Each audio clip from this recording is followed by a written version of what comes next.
that were unable to make it this morning. So real quickly, this is a public meeting, just a reminder. So this meeting is being recorded, so you can have access to it later if needed.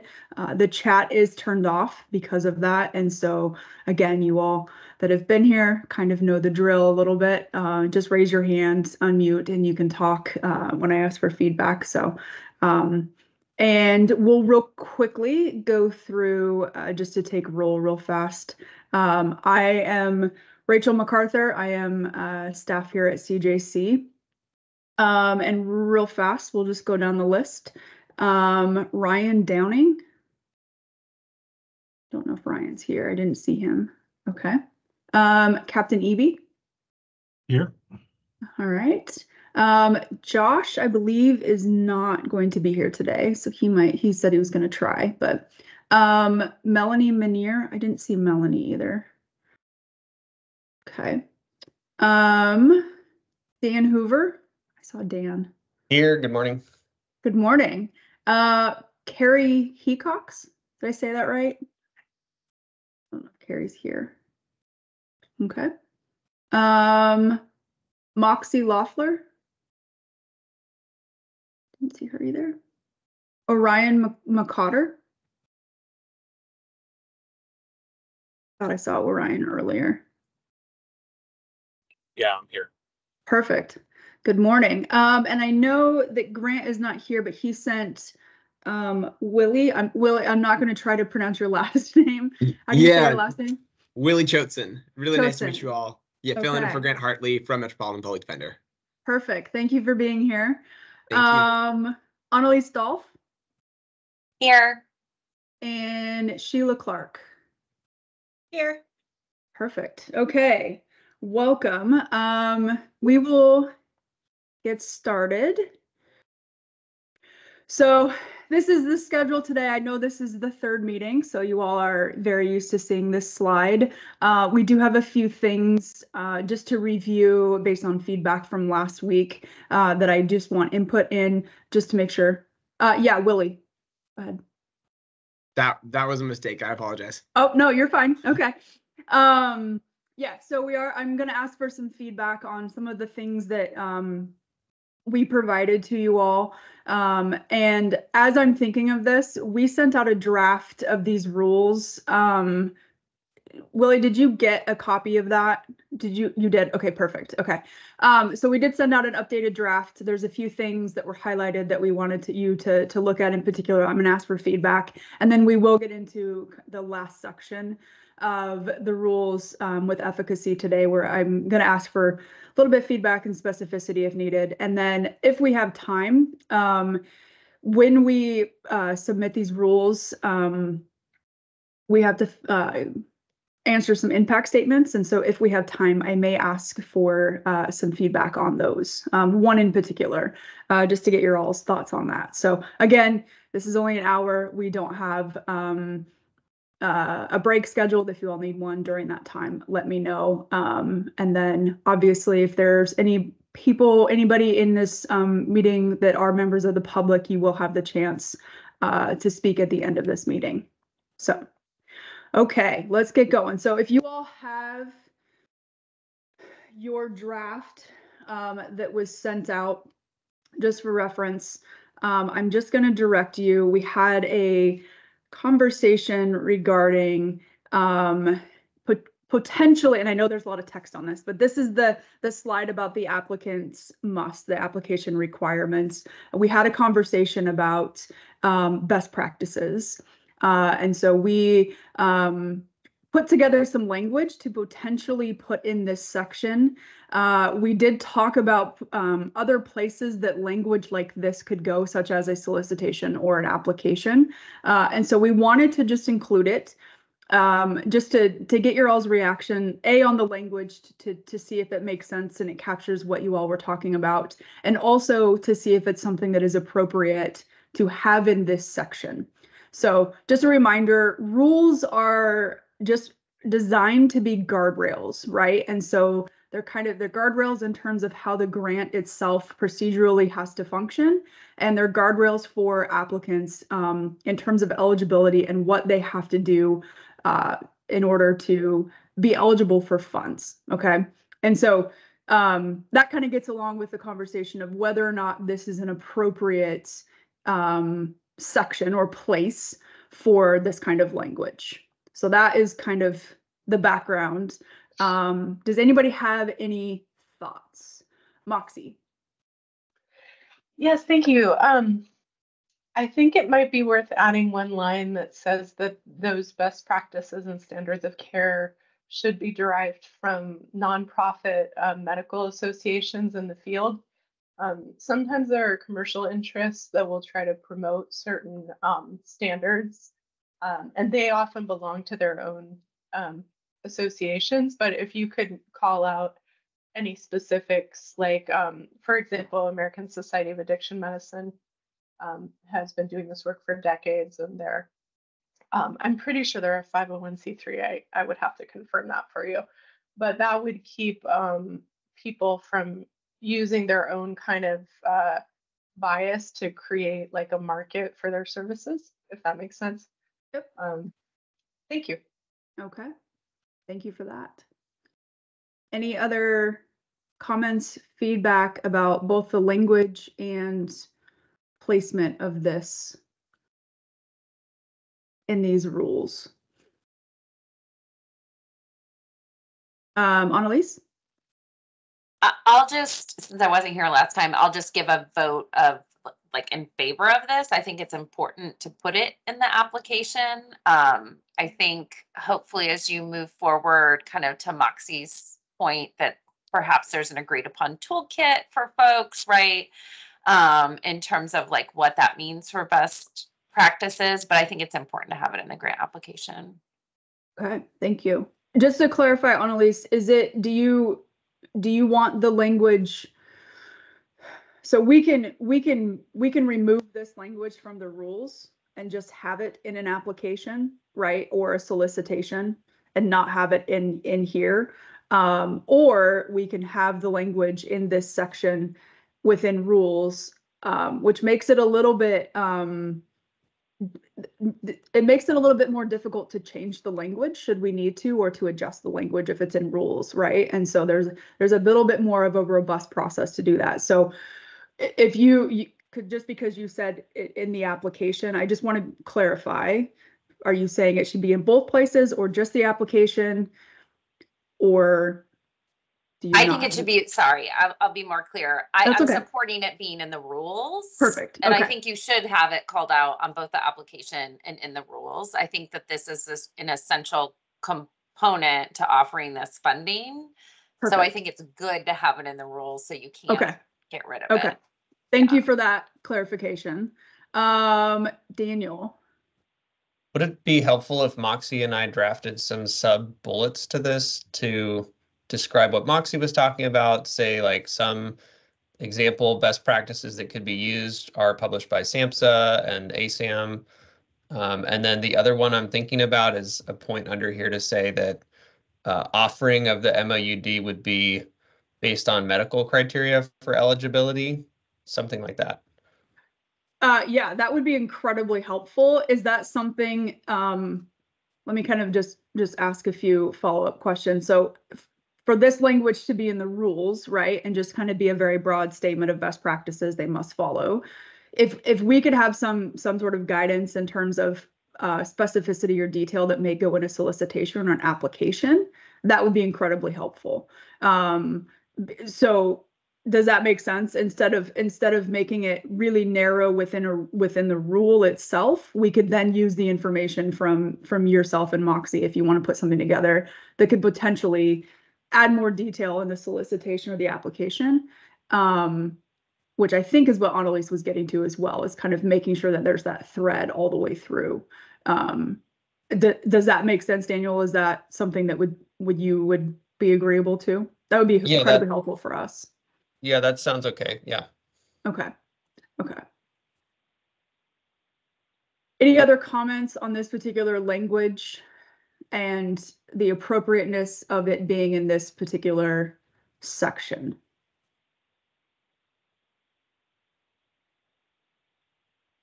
Okay, perfect. Thank you. It was a great conversation last time, and I appreciate the input today. Okay, you all saw this slide quite a bit last time as well, when we were talking about whether or not this grant should be a formula or a competitive process for applicants. And the consensus was that a formula should be the direction that this goes. I just want to quickly just turn your attention to B of this, and just make sure, just get a little bit more input on if this statement is okay, or if there needs to be anything added or any other specificity. I know Moxie mentioned last time about the overdose rates. I think it was Moxie mentioned kind of the issue potentially with using overdose rates. So we have daily population of a facility, overdose rates, and population density are things that are mentioned to potentially be within a formula. I did also mention last time we are going to have a work group after this, and so we're not asking you all to figure out what this formula is actually going to look like and how it's going to apply to grantees. That will be after this. But is there anything else that needs to be added or taken away, or any specificity to the language, particularly in B? Annalise. I'm so glad you're bringing this up again, because when I saw this and I missed it last time, I was like, oh, I have lots of questions. I don't know what folks would think, and it sounds like you've talked about overdose rates before. I don't know what you would think about just saying overdose data. So one thing that we've done is to look at rates, numbers, hospitalizations over a period of time, because I'm sure you talked about this last time. What happens in our sparsely populated counties, right, is that the rate can go way up one year and then way down one year. And, so just say overdose data, and then you guys can define kind of what that is, what makes the most sense. Okay, thank you. That's incredibly helpful. Daniel? Related comment to Annalise, I'm wondering if it's more complex than we need to really try to examine overdose data in each county. And I'm thinking of situations like Norcor, which is a regional jail, and then, how would we have this formula that's thinking about the 4 counties that AICs are coming from and some different percentage that are housed in the jail. And it just may be needlessly complicated. I do think the intake rates and average daily population are probably the more important factors. But I heard you saying we don't really have to commit to what actual factors go into the formula right now. So, yeah. So you're just saying that maybe overdose rates or overdose data might be a bit too complicated given the nature of how jails operate, or getting that data in particular. Is that kind of is that your feedback on that language? Okay. Yeah, I think so. And that I would think you could make some assumptions. If it's like a large jail in a metro area, there's going to be a high number of overdoses in that metro area just because of trends, but I'm not sure it will add to it if we try to look at individual county overdose rates. Okay. That's perfect. Okay. Let's see, Moxie, you were next. Yes, thank you. I put it in the chat as well because it's kind of a complex idea, but I think if you look at just rural versus urban needs, we know that the overdose rates they didn't measure very recent years, but back to about, I think, 2015, the overdose rates were increasing more steeply, more rapidly in rural areas compared to urban.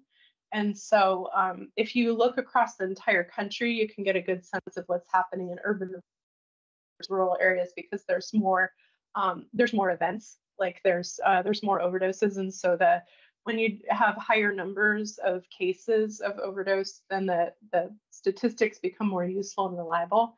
And then we wouldn't get into comparing one very small Oregon county with another very small one, where one might have 4 overdoses and another might have 12. And that could make it look like the per 100,000 people overdose rate is way higher in one county than another. And also death certificates are not all that reliable. In residency, we start filling them out as interns, and many patients don't get autopsies because the medical examiners are non-existent in their area or they're overwhelmed. So we often don't know with complete certainty the cause of death. So that matters a lot more in granular detail like this when you look at very small numbers like counties. So just looking at rural versus urban, we know that there's a great need in both. Thanks. Okay. Awesome. Thank you. Annalise?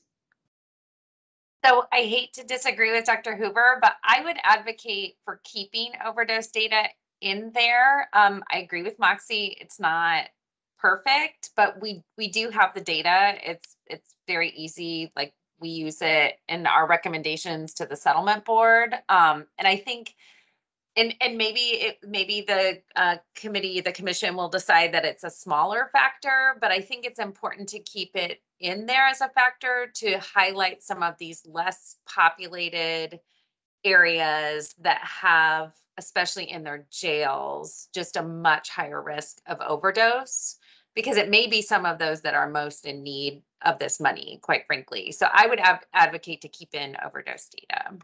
Okay. Okay. Captain Eby? I think just to go to Annalise's point, obviously, if we keep it in, there can be a weighted system based on the calculation. It can be a factor, but it doesn't have to be the primary factor where we can utilize, I think, probably intake rates and average ADP, but specifically intake rates, which I think is going to be more indicative of the population, as we know as a whole, tends to be a higher usage of, fentanyl and other type of illicit drugs. Therefore, that number itself is probably going to be greater for us to determine the need. But we can still weight some of that because of those smaller areas where maybe they do have a huge explosion of deaths in the community. We can take that into account. It just won't maybe tip the scale all the way, so to speak. Okay. Thank you, everyone.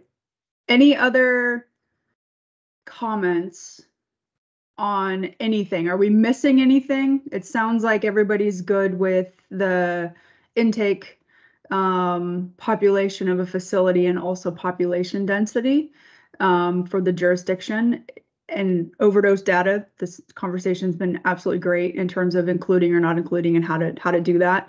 Anything else? Are we missing anything? Kind of we're going to get into a second on the actual data side, but anything with the formula kind of big picture that is not being considered that maybe should be within rule.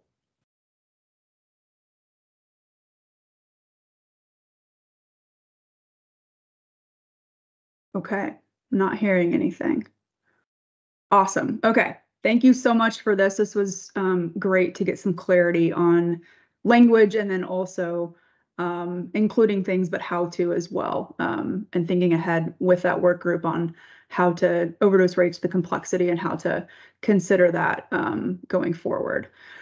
Okay, so the last section of the rules is evaluating efficacy. And so this is data. Okay, this is kind of how and what we are going to require potential applicants to gather and report. And there is more specificity in the solicitation as well as the application. We do require quarterly reporting to applicants, both fiscally and sometimes from a data standpoint. And so there will be specificity in those processes throughout the life of the grant. Hi, Melanie. The question here is, again, is there a need for specificity? Is it okay for this language to be as broad as it is? Are we missing something? Should there be something else that should be considered within this language?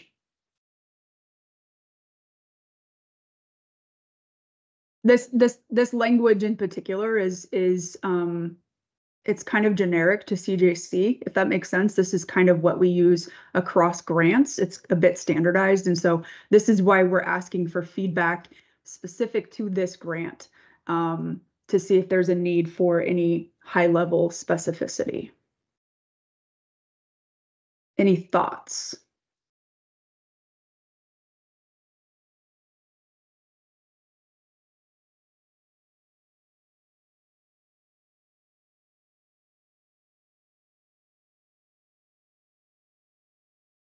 So I can give you an example. And so like this is something specific where we can require grantees to track data such as types of services provided, the number of people treated in custody and or discharged into continued care. Something to that, is that too specific? Is that general enough to include some type of language in this? So that's kind of an example. Captain Eby. So just to clarify, are you asking for that criteria now? Because the statement as is written on the screen gives it, kind of CJC that breadth, I guess, to determine the data points. Or are we trying to find that criteria right now? So yeah, that's a great question. So not necessarily the criteria. We just want to make sure that there doesn't need to be something specific added for this grant, right? And so the criteria for data collection is something that we can determine later. But is there kind of like what we just went through, right? With the formula, those kind of high level things to be considered within the formula. So so based on that response, what I would say is what we talked about at last meeting is that you don't want to create overburdensome collecting where the jails themselves will be like, well, I don't have the staff, I don't have the ability, so I'm not going to put in for the money or ask for it. I think the data in general is what we're looking for, is that high level, how many people are being served, maybe what, type of services obviously are being supplied to them. It's much more difficult, especially for jails, to follow those individuals once they're out of custody, right? I mean, in fact, it's to the point of almost being impossible in some cases, and or would involve a lot more money than we have available to make sure we follow them. So I think we want to see what people are doing with the money. Therefore, we want to see the numbers so we can report back to the legislature on these are how many people have been served, and then the type of services that are being given. So that's how I kind of look at it from that standpoint. Okay. Is that something, Captain Eby, that you feel like should be added to this language, or is that specificity something that we can establish later on in the grant process?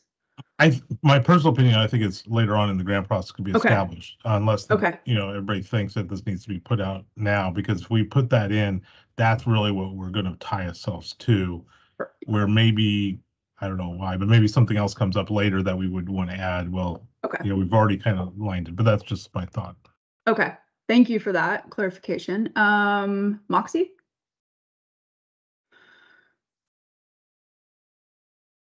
Yes, thanks. I would agree that we don't want to burden the programs too much. In some cases, that might be one person who's being asked to provide all of the care and the monitoring of the data. So we want to keep their attention mostly on giving the care, I think. I do think that a number of people who are enrolled in the program is a useful measure. We might also want to just add something general about screening and intake to identify OUD at the time of intake, and also what kind of handoff was done to a local clinic at the point of when the patient was about to be released into the community.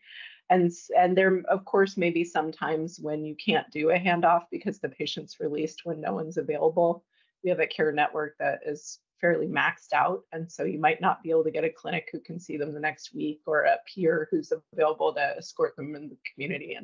But it would be helpful just to know that, not necessarily that it would be anything punitive for the program. Thanks. Okay, thank you for that. Daniel? Yeah, I am wondering at a high level about the challenge for jails that have an existing MOUD program and then they're going to receive this funds. And let's say I have an existing MOUD program and I have some funding streams for that. And now I'm hiring a new care coordinator to the program, or I'm purchasing Sublocade specifically for the program. And it could feel very hard to distinguish sort of the results of this grant fund versus the results and outcomes of the program overall. And I'm wondering if there's language that's been used before with CJC or kind of how that could be navigated.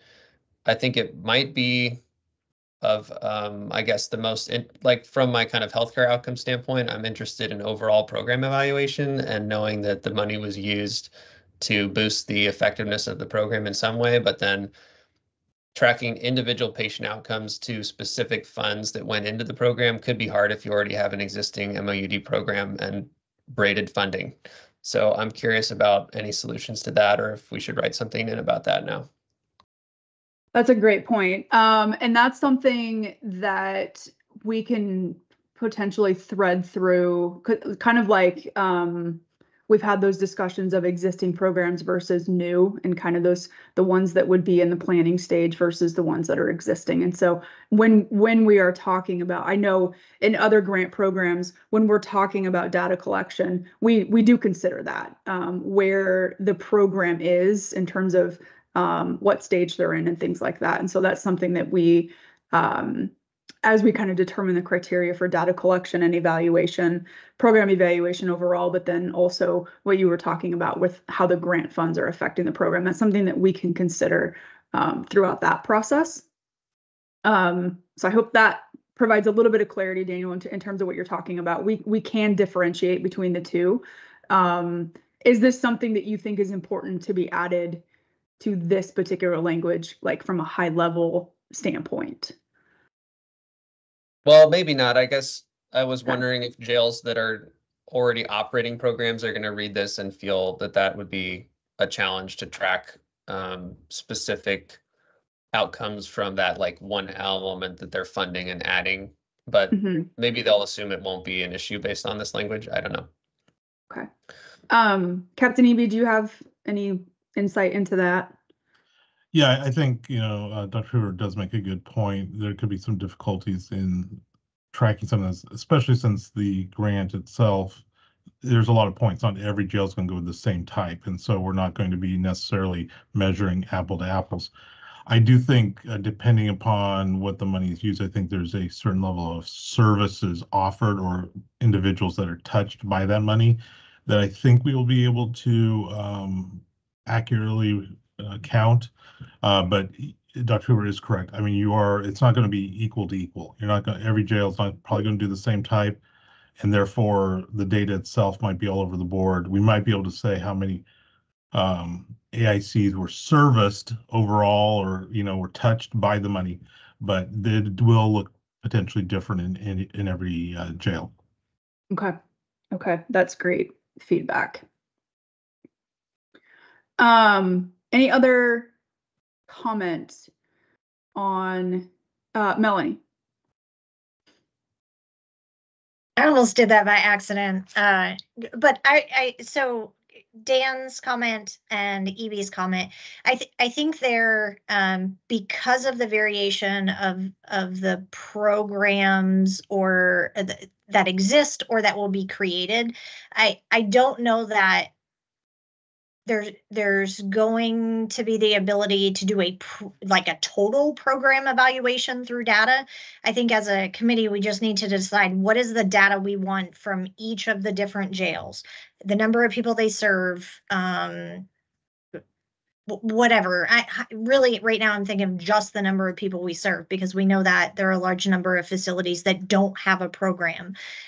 So just the number of people they were able to serve in a new program would be a great number.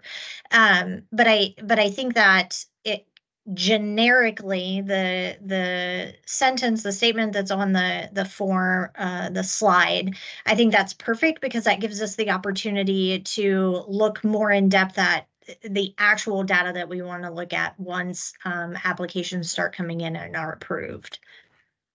Okay, that's great. Okay. So it sounds like just due to the difficulty in kind of being able to predict what the data is going to look like, because this is new, this is a new grant. We don't know who's going to apply. We don't know any, can't really have any expectations in terms of what data, how it's going to look from jail to jail. Sounds like this language is okay because it's broad enough and it will capture and allow for flexibility as we kind of move through the processes of this grant. So that's what I'm hearing. And okay. And then also feedback with your all's comments and feedback with kind of some concerns about data collection are incredibly helpful as we move through this process. So thank you for that. Real quick, before I move on to an impact statement that I just want your all's feedback on. You all have the latest draft of the rules in front of you. Is there anything else that that needs to be talked about or that needs to be discussed?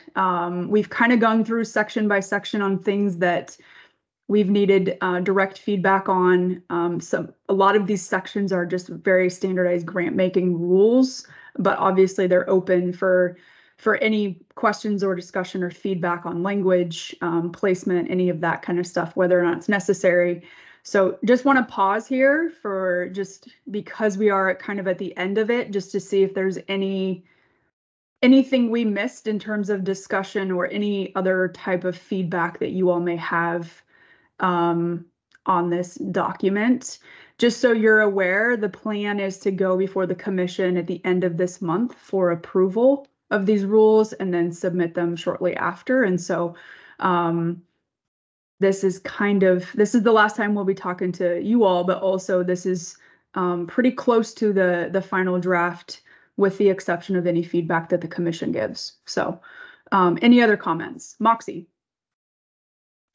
Yes, in the rules that you sent in the email on page 4, number 1, at the top of the page, it says at least 10% of the total monies awarded to grant recipients must be awarded to local correctional facilities in rural areas or tribal correctional facilities.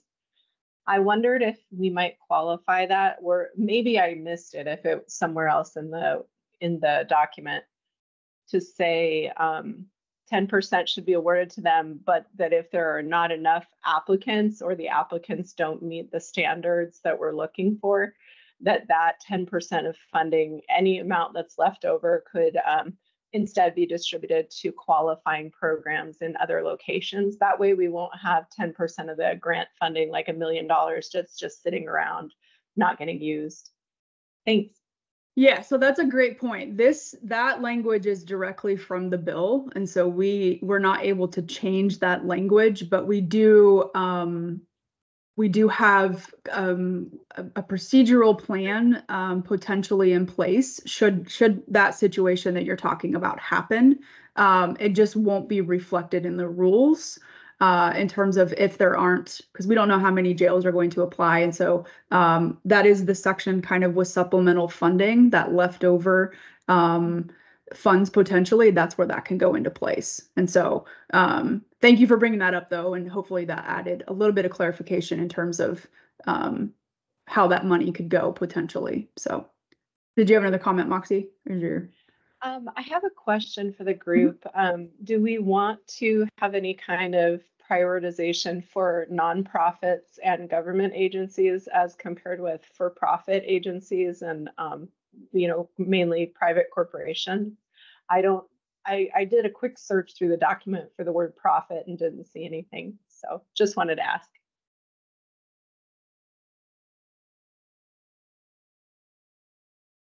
Captain Eby? I think as written, it's good. I don't think we need to prioritize or put any limits on what a jail or might be able to find in their area, and it could be very limited. So I think we just leave it open at this point. Okay. And we also, to that end, we also have I guess guardrails in place within a grant agreement as well. And so beyond eligibility and following the rules and all of that, there are certain things that applicants have to do or follow within a grant agreement as well. So I think some of that could also will also be addressed at that point as well. So any other comments on this document? Okay, I'm gonna stop sharing. I didn't put this on a slide, mostly because you all haven't seen it and it wouldn't really make any sense if I just put it on a slide. But let me pull this up real fast so I can get the language. Like I said, so when we file these rules, we are required to answer some impact statements, potential impact statements that these rules will have.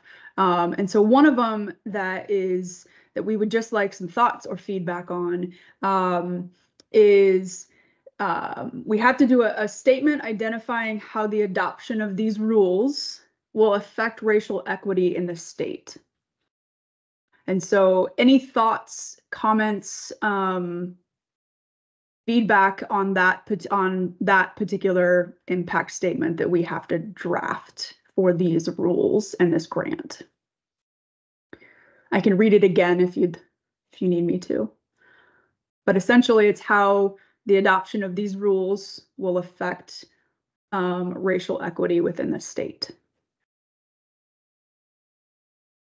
There's no right or wrong answer. We're just trying to pick your brains, that's all, and get some ideas.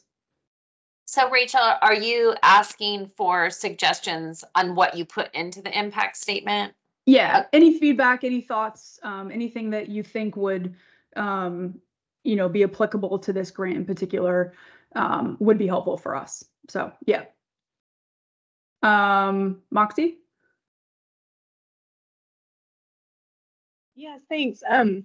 Health equity is one of my favorite areas. So that was what I studied for my master's in public health. The rates of overdose for Black and Latin people are rising more rapidly, and for natives, rising more rapidly than for whites. So I think that just knowing that the overdose rates are very high post-release from jail and prison, and the rates are escalating so rapidly, the disparities are pretty striking with Black and Latin patients and Native patients. I think that alone means that anything that addresses healthcare in jails and prisons is going to help those patients, as long as they get screened and treated equitably within the healthcare system that we're starting to create. The other thing to look at, obviously, is that some areas have much more diverse jail populations than others, jail and prisons. So we would probably want to look at the racial and ethnic makeup of the jails that we're serving with the grants to be able to make sure that it really describes what's happening. And the other factor to think about is the very high incarceration rates of African Americans in particular, as well as Latin people. So they're more likely to be exposed to the hazard of incarceration just for drug possession, and they often receive harsher sentences for other crimes, and are burdened in general by the impact of their status as people who use drugs, even though people from all racial and ethnic groups use drugs at roughly the same rates usually. Thank you. Perfect. Thank you for that. Daniel, and then Willie is next after Daniel. I agree 100% with what Moxie said. That's most of what I was going to say. And the only thing I'll say is I haven't seen directly data related to incarceration in Oregon and what racial ethnic breakdown of that kind of proportionality and where the disproportionality is. I know that there's data on like a national scale I've looked at about that. But we do know we have community overdose disparity for the populations Moxie called out in Oregon. And then my question is, do we have like that kind of disproportionate incarceration link that we want to put all that in a statement together? Okay, thank you. Willie? It's really all been said. Just totally echo what both the two previous people said. But I Okay. think pairing those two data points together, I mean, just in terms of how I would structure it, I guess, is just, the disproportionate overdose rates, disproportionate incarceration rates, how incarceration and overdose are linked together. And then overall, this would seem to have a very positive impact on racial equity. Okay, perfect. Thank you for that. Any other comments or thoughts on that particular impact statement that we could potentially, this has been a great discussion in terms of how we can craft it so that this would be have a positive impact potentially. Any other comments? I'll just add that besides overdose, we think that MOUD programs have the potential to decrease recidivism to jail. And then I haven't seen data about people releasing jail on MOUD being less likely to go to prison, but that's probably potentially true. If it's decreasing jail recidivism, it could decrease prison. So there could be other benefits just beyond overdose, I guess. Okay, thank you for that. Okay, that is all I have today. I just want real fast to pause for public comment. If there's any members of the public that are in this meeting that would like to make a statement, this is your time. Just keep in mind that we are not able to answer any questions.